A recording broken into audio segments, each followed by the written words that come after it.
Vamos acompanhar aqui. Assistir. Vamos lá, chat.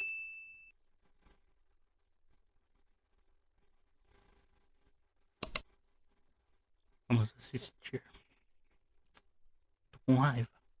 Como assim tu ainda não segue a playlist de trap do canal? Link na descrição. Quando a gente pensa em rap americano, sempre aparece no meio da conversa uma palavra em específico: violência. Principalmente quando a gente vai especificamente para o trap e pro drill. Só que aqui, a gente não tá falando de ficção nenhuma. A gente tá falando de casos reais, onde uma pessoa morre e quem é o culpado é nada mais nada menos que o rap que você conhece e que você escuta. E se você escuta rap e trap gringo há um certo tempo, esse cenário já não é tão incomum assim. Então, hoje a gente vai dar uma olhada em algumas histórias de alguns rappers que tiraram a vida de alguém e talvez você não sabia.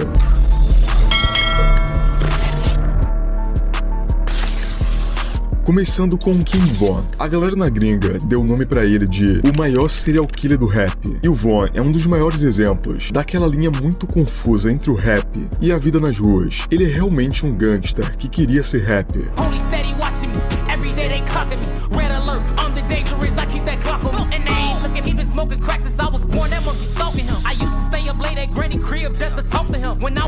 Antes da fama, o King Von já tinha um histórico muito pesado em Chicago. Ele cresceu na cena do drill, onde cada música, muitas das vezes, carrega uma história muito específica. Em 2014, ele foi preso acusado de um assassinato e outra tentativa de assassinato em um caso de tiroteio, em que ele ficou 3 anos preso. Só que dentro da cena de Chicago, esse tipo de acusação não aparece simplesmente e desaparece do nada. Quando o King Von saiu da cadeia, ele começou a fazer música, mas muita gente já ouvia a música dele, tentando ligar cada verso com a história real que tava por ali. E isso é uma das coisas que fez ele crescer tão rápido. A acusação dele, mais famosa, é da morte da Gakira Barnes, conhecida como K.I. Ela tinha 17 anos e era ligada a STL, um grupo rival do O-Block, que era a área do King Von. Anos depois, durante o julgamento do caso do FBG Duck, o irmão da K.I., o FBG Butter, afirmou no tribunal que o King Von atirou e matou a Gakira. Segundo o FBG Butter, o King Von teria disparado várias vezes nela. Mas aqui entra o ponto mais importante. O King Von sempre foi julgado, mas quase nunca condenado pelas mortes que ele estava envolvido. O nome dele também apareceu no caso do FBG Duck, um rapper de Chicago que morreu, ou melhor, foi assassinado em 2020. Um dos promotores do caso acusou o próprio King Von de ter colocado um prêmio na cabeça do Duck e teriam mensagens provando isso. Porém, como eu disse, ele nunca foi condenado oficialmente. E é isso que torna a história do King Von tão pesada. No papel, muita gente morreu por causa dele, mas sem nenhuma condenação oficial. Ele sempre era, entre muitas aspas, inocentado sobre tudo isso, mas as ruas sabem quem era o King Von de verdade e o motivo de tantos rappers terem medo dele. Esses só foram alguns dos casos que ele estava envolvido. Se vocês quiserem, eu posso trazer um vídeo falando sobre mais detalhes dele. No entanto, no caso do DaBaby, é muito curioso porque tudo acontece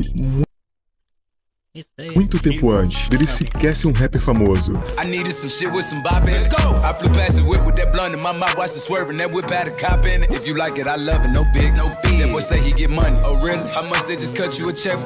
Em 2018, o DaBaby ainda era alguém tentando furar a bolha. Ele não tinha lançado Shug ou Bop ou Rockstar, nada disso. E foi um dia, no Walmart, em novembro de 2018, em que aconteceu o caso. Segundo a versão do DaBaby, ele estava com a família dele, incluindo a filha pequena e a esposa, quando foi abordado por pessoas armadas, do mais absoluto nada, e ele não entendeu se era um assalto ou alguém querendo problema com ele, ou qualquer coisa do tipo. A situação virou uma briga generalizada e um homem de 19 anos, chamado Jalen Craig, foi baleado pelo próprio DaBaby e faleceu ali mesmo. O DaBaby admitiu que foi ele quem atirou, mas desde o início afirmou que foi em legítima defesa. A versão dele é que ele só era um cara fazendo compras com a família dele e que achou que estava em risco, tanto ele quanto a filha e a mulher, e só se defendeu porque acreditava que ele poderia ser morto. Só que pra família do Jalen Craig, a história é completamente diferente. Eles sempre acusaram o DaBaby como o verdadeiro culpado disso, e o caso nunca terminou de uma maneira que chegou ao fim de verdade, sabe? Até hoje gera um debate. O DaBaby não foi condenado por homicídio, ele acabou respondendo por acusação muito menor, por porte de arma, ou seja, a morte de Jalen não teve uma condenação oficial por assassinato, e parecia que o caso ia ficar pra trás. Só que que pouco tempo depois que o DaBaby explodiu, ali em 2019, com Shug, todo mundo começou a amar o DaBaby. E foi daí que a família do DJ apareceu mais uma vez, com novas informações, com as filmagens das câmeras do Walmart, que foram divulgadas. E aí muita gente começou a questionar a versão do próprio DaBaby, se teria sido mesmo legítima defesa, como ele disse. E aí a família do Jaylin até tentou abrir o caso mais uma vez. E apesar de gerar uma discussão absurda até hoje, e eles nunca terem aceitado, é muito irreal acreditar na versão que não seja do DaBaby, já que, por que ele iria procurar confusão, armado com sua filha, bebê, junto dele, expondo ela e sua esposa pro perigo? Parece que precisa ser uma pessoa muito sem noção pra fazer isso, coisa que o Superstar Pride era muito. E sim, se prepara pra uma história completamente diferente das que eu contei aqui anteriormente, e o mais doida possível.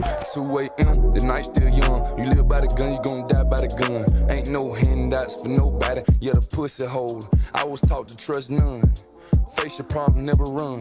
Little bitch. O Superstar Pride explodiu com a música Paint Pictures, uma música que viralizou no TikTok e levou o nome dele pra todo lugar do mundo. Do nada, ele deixou de ser um artista que era pouco conhecido e virou uma promessa do rap mundial. A música tinha uma vibe emocional, contando a história dele sobre sair de uma vida muito pobre e tá conseguindo ajudar a mãe dele. Tinha uma vibe muito emocional. Logicamente que o visual dele ajudou muito, já que esse cabelo dele fez ele virar uma trend que literalmente as pessoas queriam colocar a maior coisa possível na cabeça dele pra fingir que era o penteado do mano. Ele tava viralizando muito e parecia que ele tava vivendo o sonho de todo artista underground até julho de 2023, quando o Superstar Pride foi preso e acusado de assassinato em primeiro grau do Marcus Weltley. Detalhe, parece ironia do destino, mas ele era o seu próprio barbeiro. Segundo algumas reportagens da época, ele foi encontrado sem vida com vários disparos em uma casa lá no Mississippi. A polícia passou a investigar o caso e apontou o Superstar Pride como suspeito. No mesmo dia, ele acabou se entregando e confessando tudo. Tem noção que ele ficou famoso por conta do cabelo dele, que acabou virando uma trend maluca. E no final de tudo, ele acabou tirando a vida do próprio barbeiro e, logicamente, acabou com sua carreira. Ele acabou se tornando conhecido muito mais por seu rap, que tirou a vida do próprio barbeiro, do que qualquer outra coisa. É o que eu disse, mano. Parece uma ironia do destino. O Superstar Pride jogou a carreira dele no lixo, assim como o Salentó, que por mais que você não lembre, se eu colocar um hit dele, você com certeza vai lembrar.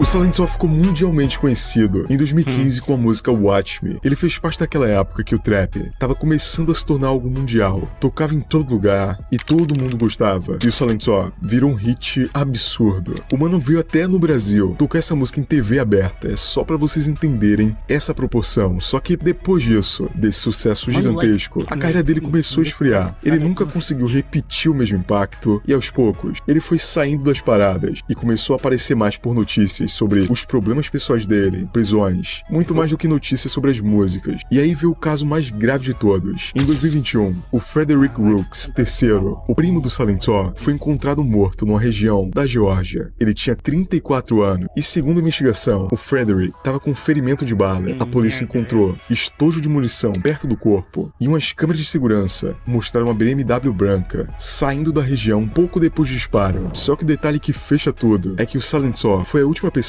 que foi vista junto com Frederick. Segundo esse relato, o Salentó teria buscado o primo dele em uma BMW branca, ido junto pra algum lugar e aconteceu o que aconteceu. O Salentó, ele foi preso e acusado de matar o próprio primo. E somente 4 anos depois, em 2025, ele se declarou culpado, mas com uma ressalva. Ele disse que tinha problemas mentais e que por isso teria cometido o crime. Ele basicamente jogou aquela história do "eu fiquei maluco". É mole, mano. Não adiantou muito pra ser honesto, já que ele foi sentenciado a 30 anos de prisão. E é muito louco porque o Salentó, ele fez muito sucesso quando era adolescente. Basicamente, a gente viu ele crescendo na nossa frente. E é um contraste muito grande quando a gente para pra pensar que ele tirou a vida do próprio primo. E agora vamos pra o Snoop Dogg, que por mais que ele seja quase uma entidade dentro do rap, já virou meio que patrimônio da cultura pop também. O mano tá em tudo, comercial, filme, programa de TV. Isso faz muita gente esquecer que ele era mó gangsta no passado. When the pimp's in the crib, ma, drop it like it's hot, drop it like it's hot. Drop it, I can't fake it, just break it. And when I take it, see, I specialize in making all the girls get naked. Nos anos 90,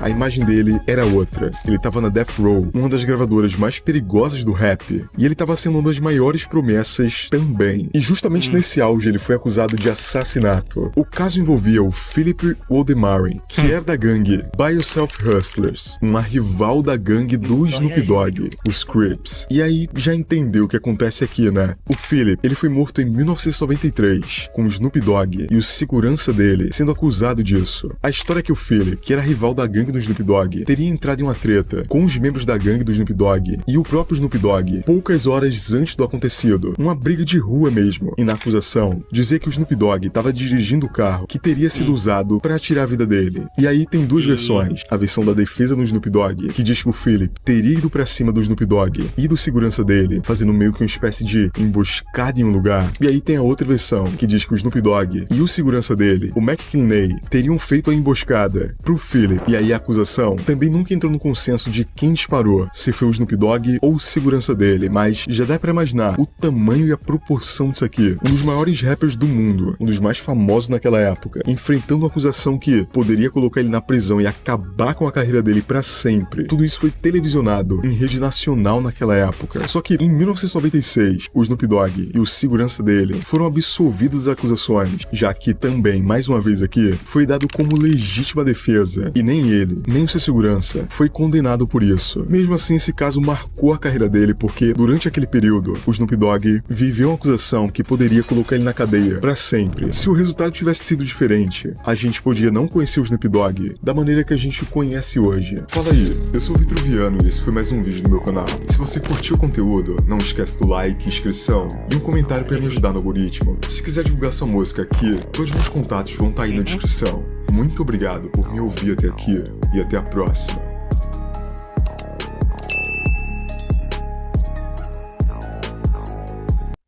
Top. Top o vídeo, hein? Se gostaram, eu gostei também, hein? Mas deixa eu